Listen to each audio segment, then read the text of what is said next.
Indonesia. Nah, kali ini saya akan membicarakan tentang keterampilan berbahasa pada manusia. Apabila kamu yang nonton channel saya ini, video ini, kamu akan bisa memperdalam indramu dan bisa memperdalam keterampilan berbahasamu, supaya kamu bisa bersosial sama manusia yang lainnya. Nah, di manusia itu mempunyai 4 keterampilan yang sudah dikaruniai indera yang normal ya. Nah, pertama keterampilan menyimak, atau dalam bahasa Inggrisnya itu listening skill. Yang kedua, keterampilan membaca. Dalam bahasa Inggrisnya itu reading skills. Dan yang ketiga, itu keterampilan berbicara, yaitu speaking skills. Yang keempat, keterampilan menulis atau writing skills. Baik, saya akan bahas satu persatu keterampilan berbahasa itu. Yang pertama adalah keterampilan menyimak. Keterampilan menyimak itu modalnya adalah indera pendengaran. Pertama kali pada saat manusia lahir, dia belum banyak bisa berbicara. Jadi dia mengandalkan indera pendengarannya. Kalau berbicara, dia akan mengandalkan indera pengucapan. Kalau membaca, dia akan mengandalkan indera penglihatannya. Dan kalau menulis, dia akan mengandalkan indera tangannya atau gerakan tangan. Dalam keterampilan itu ada 2 kategori, yaitu komunikasi yang berdasarkan tatap muka atau komunikasi yang tidak tatap muka. Yang tatap muka itu ada 2 keterampilan, yaitu keterampilan menyimak dan keterampilan berbicara. Ya, kalau menyimak sudah pasti dia akan tatap muka satu manusia dan manusia yang lainnya. Dan sifatnya itu ciri-cirinya adalah langsung, lalu mempunyai sikap yang apresiatif ya, karena lawan ada lawan berbicara, jadi dia akan berapresiatif.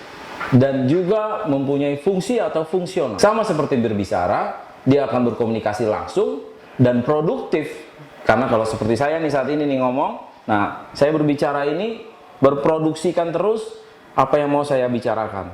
Dan yang ketiga adalah ekspresif. Berarti ada ekspresi yang mau disampaikan. Bisa ekspresi dari wajah, bisa juga ekspresi dari suaranya. Nah, yang mau disampaikan di sini adalah ekspresi dari suara. Nah, itu keterampilan berbahasa jika membicarakan, menyimak, dan berbicara. Nah, lalu ada komunikasi yang tidak tatap muka. Keterampilan berbahasanya itu adalah menulis dan membaca. Ya, nggak mungkin orang menulis dan membaca berhubungan sama manusia yang lainnya. Nah, makanya ciri-ciri atau fungsi dari menulis itu adalah komunikasinya tidak tatap muka, tapi menulis itu produktif karena melahirkan sesuatu, ada sesuatu yang dilahirkan, dan ekspresif, mempunyai ekspresinya. Jadi semua tulisan itu mempunyai ekspresi ya, tentang dia sedih, dia marah, pasti dia akan tulis. Nah, lalu ada yang membaca. Membaca komunikasi tidak tatap muka karena nggak mungkin membaca melihat orang yang lain, karena membaca pasti akan fokus sama apa yang mau dibacanya. Makanya komunikasinya itu tidak langsung. Terus lalu, tapi dia mempunyai apresiasi atas apa yang dia baca. Dan mempunyai fungsi atau fungsional, yaitu membaca untuk mengerti, membaca untuk memahami, dan segala macam yang lebih tinggi lagi kemampuannya. Oke, urutan keterampilan berbahasa dalam manusia. Ya, saya akan membahas urutannya mulai dari manusia lahir, berkembang, dan sampai mempunyai kematangan dalam berbahasa. Pertama, pada saat manusia lahir, dia akan mempunyai keterampilan yang pertama, yaitu menyimak. Dia akan mengandalkan indera pendengarannya atau kupingnya.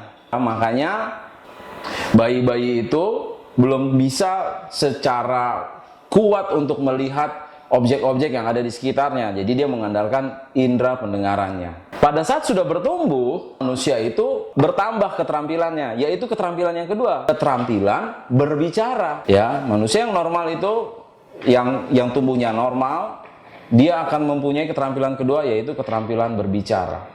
Makanya dia akan berusaha berkomunikasi satu dengan lain. Yang pertama pasti komunikasi sama orang tua, ya, dengan mama, papa, dan dia mulai bilang haus, mulai bilang lapar, dan segala macam. Lanjut lagi, keterampilan ketiganya yaitu keterampilan membaca. Nah, di sini manusia sudah mempunyai keterampilan tambahan. Nah, keterampilan membaca ini memang harus sekali dilatih. Ya, karena membaca adalah berkaitan dengan simbol-simbol. Kalau di Indonesia kita dengan alfabetik, kalau dengan di Arab ya hijaiyah dan segala macam simbol-simbol yang ada di dunia ini. Nah, setelah manusia dapat membaca, keterampilan yang terakhir yang manusia punyai adalah keterampilan menulis. Jadi manusia akan mengandalkan indera dia adalah indera gerakan tangan, yaitu dengan menulis. Terus bagaimana apakah setelah menguasai keterampilan menulis manusia tidak perlu menyimak? Tidak. Jadi pada akhir keterampilan menulis dikuasai sama manusia dan manusia akan berproses terus. Dia akan mengandalkan menyimak dia akan mengandalkan berbicara dia akan mengandalkan membaca dan menulis. Terus menerus keterampilan itu akan berputar. Makanya orang yang bisa berbicara dengan baik berarti orang yang punyai keterampilan menyimak yang baik.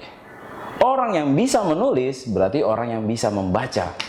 Dan itu adalah keterkaitan antara satu keterampilan dengan keterampilan lainnya. Oke, keempat keterampilan berbahasa pada manusia itu disebut catur tunggal. Keterampilan berbahasa seseorang hanya bisa dilatih melalui jalan praktik dan latihan terus-menerus. Untuk itu, simak video saya yang akan membahas rincinya per keterampilan-keterampilan tersebut. Tetap simak ya.